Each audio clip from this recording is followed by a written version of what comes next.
Creating an assignment in Canvas. First, go to the side panel here and click on Assignments. I have organized my assignments just for myself according to the days of the week, so I can keep organized that way. In order to create an assignment group, and you may decide to do this by day of the week or by subject, you click Group here, and you will just create a group name, and it will appear at the very, very bottom of your list of assignments. Just to clean this up, I'm going to close these up for now.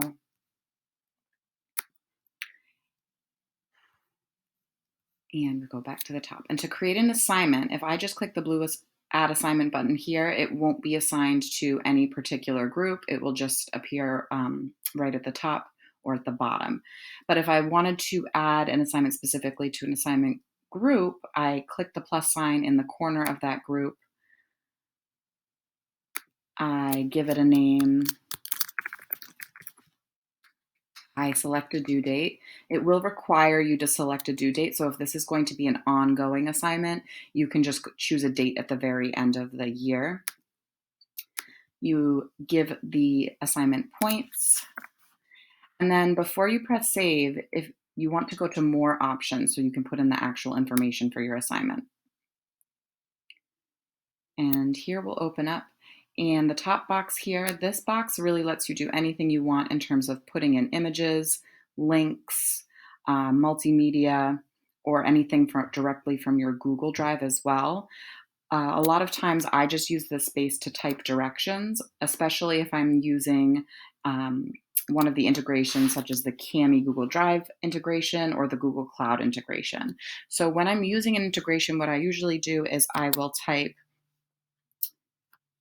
click the button below to load the assignment in a new tab. I do this if this assignment is really just a worksheet or something I want to ask them to access as a PDF or through Google, but I can also include directions here as to what I want them to do with the assignment once it's opened.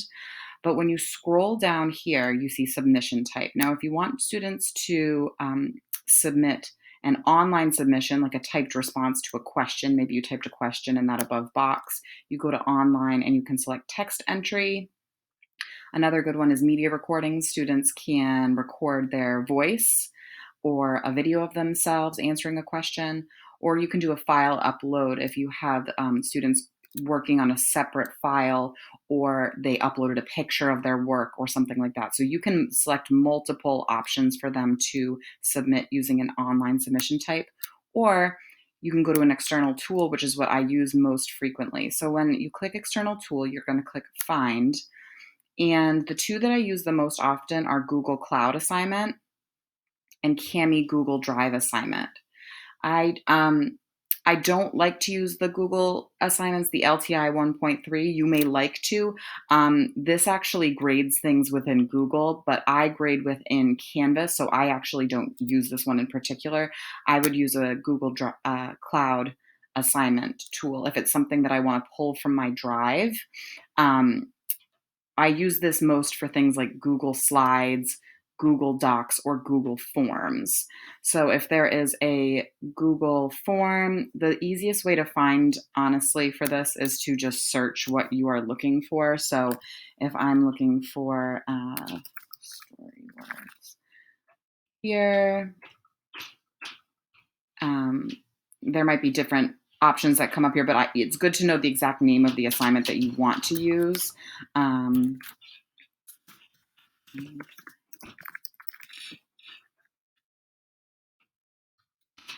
So you wouldn't use this for something like a PDF. I'll show you that in just a moment. You'd use it for something like Google Slides or something like that. And then what will happen is the students will have the button to open, and it will actually open the Google slide deck that you want them to edit or the Google Doc you want them to edit. This is essentially what you use the same way that in Google Classroom you would create a copy for each student. So if you have a slide deck or a doc that you want to make a copy for each student, this is what you would use. If you want to push out an assignment, that makes in a copy for each student, and it is a PDF that you want them to edit directly in Canvas, you'd use Kami Google Drive assignment.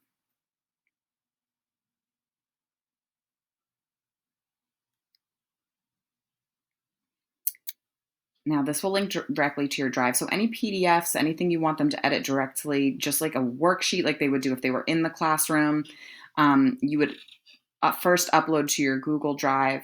I have a PDF here of a quizzes that I have. So when I press select, it's going to upload that assignment. I'm going to press select again. And then I always click to load this tool in a new tab, regardless of what the tool is. It just makes it easier for the students to actually use the tool rather than having it embedded on the page for them. You can change who it is assigned to. It automatically is assigned to everybody, but if you don't want it to be that, you can go down and click on the students' names that you want the assignment to be given to.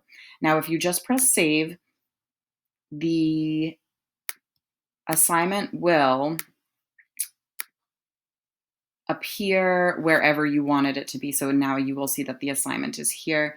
And just so you know what it looks like when you're using a Kami assignment, this is why I wrote click the button below to load the assignment in a new tab. When they click on this button, it's going to actually load that PDF right into Kami. If you're not familiar with the Kami extension, it is a great tool. Students can use, type directly on a document. They can draw. They can use shapes. It also has a great feature where students can use text to speech on the assignment, and will actually read exactly what it says here for them. And then they press a blue submit button that would be here on their screen. But going back to the assignments, you'll now see that assignment listed under Monday because that is the group I had selected. And notice all of these have a crossed out little circle here. These are my assignments for Monday, but I don't want the students to see them yet. So like I said, when you press save on that assignment, if you link this somewhere else in your course for them to get to, it will say access to not denied. So this is a good way to time out if you don't want your students to access assignments before a certain time or before a certain day. You can do your planning ahead of time and then go back and tweak things. The students will not be able to see any assignments until you click the publish button. And now it is public for them to view.